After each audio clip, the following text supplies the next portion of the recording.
Good morning friends, welcome to trending Pradesh. दोस्तों, मैं हूं उमा शंकर। यदि आप जेएसएससी जेपीएससी के एस्पायरेंट हैं तो ये चैनल आपके लिए काफ़ी इंपॉर्टेंट है, क्योंकि यहाँ पर इन एग्जामिनेशन के लिए खासकर जो झारखंड का सेक्शन है इसके लिए हर तरह का स्टडी मटेरियल प्रोवाइड किया जाता है। अभी डेली बेसिस पर करंट अफेयर प्रोवाइड किया जा रहा है, इसका पीडीएफ उपलब्ध कराया जाता है, क्विज सेशन भी ऑर्गेनाइज कराया जाता है। बहुत ही जल्द इसका जो स्टैटिक जीके है, हिस्ट्री, ज्योग्राफी, ये सारे पार्ट्स को भी कवर किया जाएगा। ओके, तो यदि अभी तक आपने इस चैनल को सब्सक्राइब नहीं किया तो प्लीज़ आप इससे जुड़ जाएं। यूट्यूब चैनल के साथ साथ टेलीग्राम भी इम्पॉर्टेंट है, क्योंकि जो पीडीएफ फाइल्स हैं, जो क्विज सेशन है, उसके लिए टेलीग्राम का जो ग्रुप है ट्रेंडिंग प्रदेश, वो इम्पॉर्टेंट है, कंपलसरी है। ओके, चलिए हम लोग आज का देखिए, 2 दिन तो न्यूज़पेपर आया नहीं था, तो 27 और 28 ये दोनों के साथ में करंट अफेयर प्रोवाइड किए जा रहे हैं। ओके, चलिए तो करंट अफेयर आज का फर्स्ट क्वेश्चन है, झारखंड सरकार ने राज्य के कितने अस्पतालों में post Covid care and council centre बनाने का निर्णय लिया है? ओके, ऑप्शंस क्या हैं? 2, 4, 6, 8। तो ये टोटल जो है 6 अस्पतालों में इस तरह का सेंटर बनाने का फैसला लिया गया है। ऑप्शन सी जो है इसका सही आंसर है। चलिए इसके बारे में और भी जानते हैं। देखिए, कोरोना से ठीक हो चुके मरीजों में बढ़ती परेशानियों को देखते हुए झारखंड सरकार ने राज्य के 6 अस्पतालों में post Covid care and council centre बनाने का निर्णय लिया है। प्रारंभिक चरण में डेडिकेटेड कोविड हॉस्पिटल में पीसीसीसी की स्थापना की जानी है। ओके, इन अस्पतालों में RIMS Ranchi, TMH Jamshedpur, BGH Bokaro और पीएमसीएच धनबाद। पीएमसीएच धनबाद जो है, आपको पता है कि इसका जो नाम है वो चेंज कर दिया गया है। तो पहले तो पीएमसीएच था, Pataliputra medical college.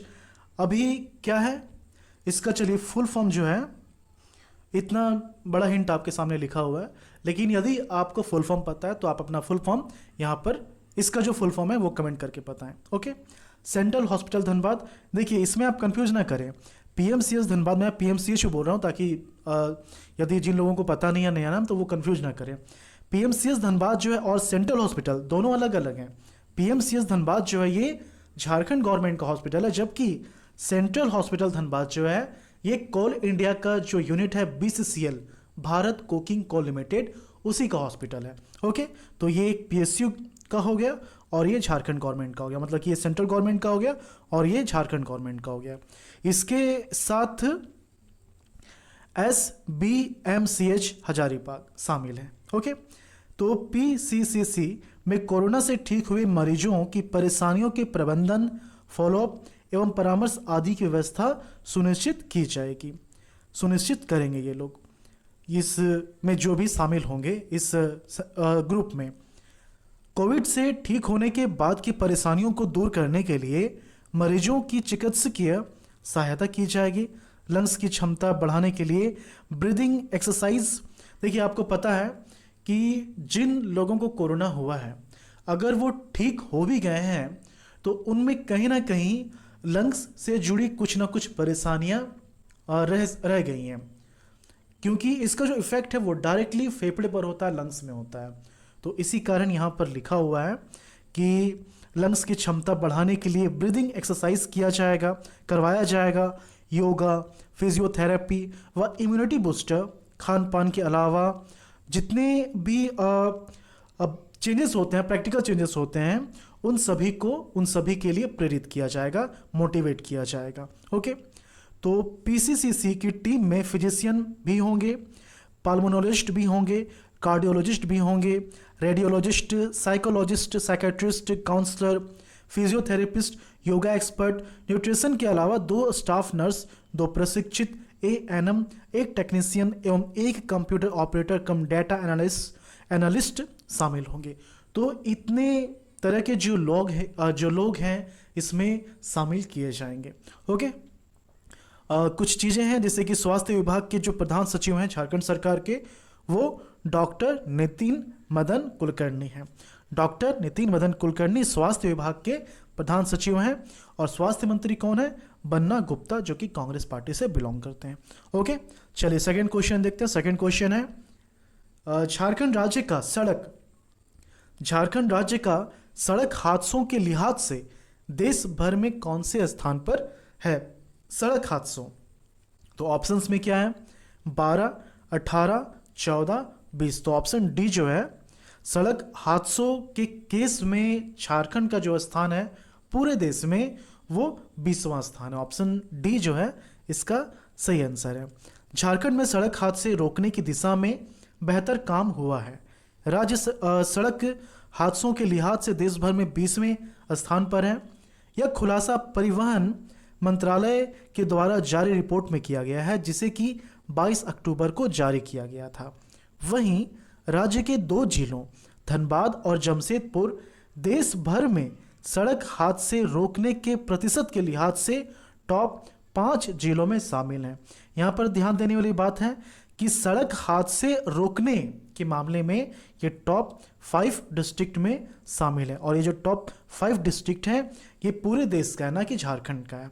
Okay, Dhanbad में वर्ष 2018 में 252 हादसे हुए थे। देखिए 252 बहुत सारे केसेस होते हैं जो कि रजिस्टर्ड नहीं होते हैं, तो ये जो केसेस हैं ये रजिस्टर्ड केसेस हैं जो ऑफिशियली जिनका रिपोर्ट किया गया है। तो 2018 में 252 हादसे हुए थे। वहाँ 125% सड़क हादसों के वारदातों में कमी आई है। धनबाद में 2019 में 127 सड़क दुर्घटनाएं हुई हैं। वहीं जमशेदपुर में सड़क हादसों में 65% की गिरावट आई है। जमशेदपुर में 2018 में 157 घटनाएं हुई थी, जबकि 2019 में महज 92 घटनाएं रजिस्टर हुई हैं।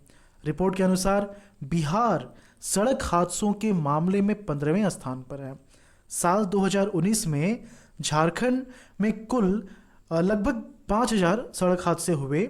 उसमें 3800 लोगों ने अपनी जान लोगों को जान अपनी गंवानी पड़ी है। वहीं 3818 लोग जो हैं इन हादसों में जख्मी हुए हैं। झारखंड में 2018 में 5399 घटनाएं हुई थी। इस तरह सड़क हादसे में झारखंड में 1.77% की कमी आई है। सड़क हादसे में पैदल चलने वाले 386 लोग भी मारे गए हैं। नेशनल हाईवे पर होने वाले हादसों के लिहाज से झारखंड 18वें स्थान पर है। वहीं स्टेट हाईवे पर होने वाले हादसों के लिहाज से 14वें स्थान पर है। 3414 हादसों में किसी की मौत नहीं हुई है। ओके, देखिए ये जितने भी डेटाज हैं, देखिए मैंने आपको पहले भी कहा कि उद्देश्य जो है वो जेपीएससी के मेंस से इंटरव्यू तक का है। ठीक है, प्रीलिम्स तो खैर स्टार्ट होगा ही, वो तो खैर कोई इंपॉर्टेंट चीज़ नहीं है। जिस तरह का मटेरियल आपको दिया जा रहा है, प्रीलिम्स कुछ नहीं है, लेकिन उद्देश्य मेंस और इंटरव्यू तक का है। और यही रीज़न है कि इतने सारे डेटाज को दिया जाता है, किस रिपोर्ट में कौन कौन से डेटाज हैं उन सभी को डिटेल में बताया जाता है। इसलिए कि यदि आपने अभी अगर ध्यान से इन सबको नोट नहीं किया है, तो जब एग्जामिनेशन आए तो उस समय एक बार तो आपका पढ़ा हुआ रहेगा, एक बार अभी आप सुन रहे हैं, आप देखें। देखिए वीडियो इस तरह से बनाया जाता है कि आप नहीं देखते हुए भी जस्ट ईयरफोन लगा के यदि आप सुन रहे हैं तो आपको सारी चीज़ें समझ में आ जाएंगी। एक बार आपने सुन के रखा है, जब नेक्स्ट टाइम इसे आप पढ़ेंगे सुनेंगे तो इन सब चीज़ों को बहुत ही आसानी से आप रिकॉल कर लेंगे। ठीक है, सड़क हादसों में बगैर हेलमेट व सीट बेल्ट नहीं बांधने के कारण सर्वाधिक जानें गई हैं। बगैर हेलमेट वाहन चलाने के कारण 712 बाइक सवारों की मौत हुई है। वहीं बाइक में पीछे बैठे 396 लोगों ने अपनी जान गंवाई है। 4 में बगैर सीट बेल्ट बांधे ड्राइविंग के कारण 318 4 पहिए वाहन चालकों की मौत हुई है। ओके, चलिए थर्ड क्वेश्चन देखते हैं। थर्ड क्वेश्चन है, झारखंड के सभी जिलों में किस बीमारी के इलाज के लिए मोबाइल वैन की शुरुआत की गई है? किस बीमारी के इलाज के लिए मोबाइल वैन की शुरुआत की गई है? ऑप्शंस क्या हैं? हार्ट की सर्जरी, आँख के इलाज, जो किडनी में स्टोन होता है, उसके बाद जोड़ संबंधी बीमारी। तो ऑप्शन सी जो है स्टोन इन किडनी, या फिर हिंदी में आप ऐसे समझ सकते हैं जो गुर्दा होता है उसमें पथरी। ओके, तो इसका आंसर ऑप्शन सी है, स्टोन इन किडनी, गुर्दे में पथरी। इसके बारे में और भी जान लेते हैं। देखिए झारखंड के सभी जिलों में गुर्दे में पथरी के इलाज के लिए मोबाइल वैन की शुरुआत की गई है। जिनको भी गुर्दे में पथरी की समस्या मतलब कि किडनी में स्टोन का प्रॉब्लम है, उनका इलाज अत्याधुनिक लिथोट्रिप्सी तकनीक से किया जाएगा। इस तकनीक से इलाज कराने पर मरीज को कोई तकलीफ नहीं होती है, बिना सर्जरी का उपचार किया जाता है। मोबाइल वैन के द्वारा झारखंड के सभी जिलों में जाकर मरीजों का उपचार किया जाएगा। आयुष्मान भारत PMJY प्रधानमंत्री जन आरोग्य योजना लाभुकों का मुफ्त में इलाज किया जाएगा। वहीं बाकी लोग या फिर जो BPL कार्ड होल्डर्स हैं, उनका इलाज आयुष्मान भारत द्वारा निर्धारित दर के अनुसार किया जाएगा। ओके, चलिए फोर्थ क्वेश्चन देखते हैं। किस विश्वविद्यालय में जनजातीय भाषाओं के लिए स्वतंत्र विभाग बनाया गया है? ओके, ऑप्शंस क्या हैं? Doctor Shyama Prasad Mukherjee university, Ranchi university, Nilamber Pitamber university, Kolhan university.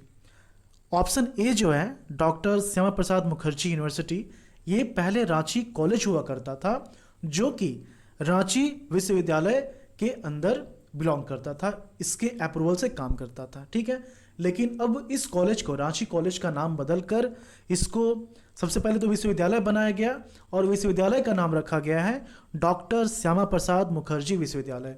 तो आप इसमें बिल्कुल ना कंफ्यूज करें कि जो रांची विश्वविद्यालय है उसका नाम बदलकर डॉक्टर श्यामा प्रसाद मुखर्जी किया गया है, इसका नाम रांची कॉलेज के नाम को बदलकर किया गया है। ओके, तो यहाँ पर ऑप्शन बी जो है रांची विश्वविद्यालय, ये इसका सही आंसर है। ओके, चलिए इसके बारे में और भी हम लोग जानते हैं। रांची विश्वविद्यालय में जनजातीय भाषाओं के लिए स्वतंत्र विभाग बनाया गया है। रांची यूनिवर्सिटी की ओर से सभी जनजातीय भाषा उरांव, मुंडारी, कुड़ुक, संथाली, खड़िया, हो, नागपुरी इत्यादि भाषाओं के लिए स्वतंत्र विभाग बनाया गया है। भाषाओं के लिए अलग अलग विभाग बनाए जाने की मांग वर्षों से छात्रों के द्वारा की जा रही थी। अब इन सभी भाषाओं का विकास हो सकेगा और शोध कार्य करने में आसानी होगी। ओके, रांची की बात हुई है, रांची विश्वविद्यालय की। इसका जो स्थापना 1960 में हुआ था और अभी जो इसके वाइस चांसलर हैं वो कौन है? डॉक्टर रमेश कुमार पांडे। ओके, चलिए पांचवा क्वेश्चन है। भारतीय सेना के लिए आधुनिक ड्रोन का निर्माण झारखंड की किस कंपनी के द्वारा किया जाएगा? भारतीय सेना के लिए आधुनिक ड्रोन का निर्माण, ऑप्शन क्या है? SAIL, MECON, HEC, BSL। मेरे ख्याल से यदि आप झारखंड से बिलोंग करते हैं तो डेफिनेटली आप इसका आंसर कर देंगे। ऑप्शन सी जो है HEC, इसका सही आंसर होगा। इस तरह का इंस्ट्रूमेंट जो है ये HEC के थ्रू ही बनाया जाता है। खैर ये तो बहुत ही छोटा सा इंस्ट्रूमेंट है, HEC का जो काम है उसके रिस्पेक्ट में ये बहुत ही छोटा सा इंस्ट्रूमेंट है। ठीक है, ये तो एक कंपनी को खड़ी कर सकती है। जो भी छोटी छोटी कंपनियां होती हैं उसके प्लांट को HEC के थ्रू ही स्टैब्लिश किया जाता है, हैवी इंजीनियरिंग कारपोरेशन, जो कि रांची में है। तो ऑप्शन सी इसका सही आंसर है। चलिए इसके बारे में और भी हम लोग जानते हैं। भारतीय सेना के लिए आधुनिक ड्रोन का निर्माण हैवी इंजीनियरिंग कारपोरेशन रांची के द्वारा किया जाएगा। इसमें ड्रोन की कई सुविधाएं होंगी। इसके निर्माण में दक्षिण कोरियाई कंपनी कोवेक लिमिटेड, ये भी इंपॉर्टेंट है, HEC को तकनीक मुहैया कराएगा। ड्रोन का डिज़ाइन भी तैयार कर लिया गया है और दिसंबर तक पहला ड्रोन तैयार करने का लक्ष्य रखा गया है। ओके, कुछ और चीज़ें हैं जैसे कि कोरिया की दूसरी कंपनी होसुंग हैवी इंडस्ट्री द्वारा HEC को सबमरीन के उपकरण बनाने की तकनीक मुहैया कराई जा रही है। ओके, सेना के लिए वाहनों का निर्माण भी HEC करेगा। इसके लिए इजराइल की कंपनी सेलाडॉट और HEC के बीच MOU किया गया है। ओके, इजराइल की ही दूसरी कंपनी लियो टेक्सटाइल इंडस्ट्रीज HEC के साथ बुलेट प्रूफ जैकेट बनाने की तकनीक को साझा करेगा। HEC की बात हो रही है। HEC की जो स्थापना 1958 में हुआ था। 3 प्लांट्स हैं mainly, heavy machine building plant, heavy machine tools plant HMTP, setup in collaboration with Czechoslovakia, foundry forge plant. When compared to all the above mentioned plants, this is the largest plant in HEC. Foundry forge plant. Okay, तो ये 3 जो है important plants हैं HEC के। तो ये 5 important questions थे। ये दोनों 27 और 28 का आपका लगभग कंप्लीट हो गया है। ठीक है, तो अब मेरे ख्याल से छुट्टियों का समय खत्म हो गया, दिवाली है, छठ पूजा है, तो वो 2 दिन जो हो सकता है डिस्टर्बेंस फिर से रहने की उम्मीद है। लेकिन हम लोग कोशिश करेंगे कि अगर लेक्चर उस दिन दीपावली छठ पूजा के दिन अगर नहीं प्रोवाइड कर सकें तो एटलीस्ट PDF आपको दे दिया जाए और क्विज़ भी ऑर्गेनाइज कराया जाए। ओके, तो आप लोग जिस तरह से पिछले कुछ दिनों से हम लोगों के साथ जुड़े हुए हैं उसी तरह से आप जुड़े रहिए। आप लोगों का प्यार बना रहता है, यही हमारे लिए मोटिवेशन का काम करता है। आप लोग इतने अच्छे अच्छे कमेंट करते हैं, काफ़ी लोग इतने अच्छे से तैयारी कर रहे हैं कि करंट अफेयर में अगर गलती से, देखिए मिस्टेक तो हो ही जाती है, तो कहीं अगर कोई तथ्य हम लोग गलत बताते हैं कहीं से या फिर गलत हम लोग पढ़ देते हैं या फिर बोल दिया गया है तो आप तुरंत उस चीज़ को आप पॉइंट आउट करते हैं और बोलते हैं, तो ये काफ़ी अच्छी बात है। देखिए बहुत से लोग हैं जो कि बोलते हैं कि अभी JSS CGL का फॉर्म अभी नहीं आया है, JSS CGL का एग्ज़ाम डेट नहीं आया है, JPC का फॉर्म नहीं आया है, तो क्या अभी तैयारी करनी चाहिए? अभी नहीं करनी चाहिए, आप बेकार के वीडियोस को अपलोड कर रहे हैं। तो वहीं काफ़ी लोग हैं जो रेगुलर वेज में इन सब चीज़ों को पढ़ रहे हैं, अच्छे से तैयारी कर रहे हैं। ठीक है, तो आप इन सब चीज़ों पर ध्यान मत दीजिए, आप अपनी तैयारी को कंटिन्यू रखिए, क्योंकि JPC जिस तरह का एग्जामिनेशन है, जिस तरह का पोस्ट है ऑफिसर लेवल का, इसके लिए यदि आप तैयारी करते हैं तो डेफिनेटली आपको डेली बेसिस पर झारखंड के लिए पढ़ाई करनी पड़ेगी। ऐसा नहीं है कि झारखंड है तो बिल्कुल इसको इग्नोर कर दिया जाए, जब एग्ज़ाम डेट आएगा तब हम लोग इसके बारे में पढ़ेंगे। इतना भी छोटा नहीं है हमारा झारखंड, आपको काफ़ी कुछ पढ़ना होगा। यदि आप प्रीवियस ईयर क्वेश्चंस देखेंगे जैसे CGL के, JPC के, तो उसमें 1-2 साल 3 साल तक के करंट अफेयर पूछे गए हैं। ठीक है, तो इसीलिए करंट अफेयर आप डेली बेसिस में कीजिए और जो क्विज़ ऑर्गेनाइज किया जाता है टेलीग्राम में, उससे आप ज़रूर से ज़रूर अटेम्प्ट करें, ये आपके फ़ायदे के लिए। ओके, चलिए मिलते हैं झारखंड के अगले वीडियो में। धन्यवाद।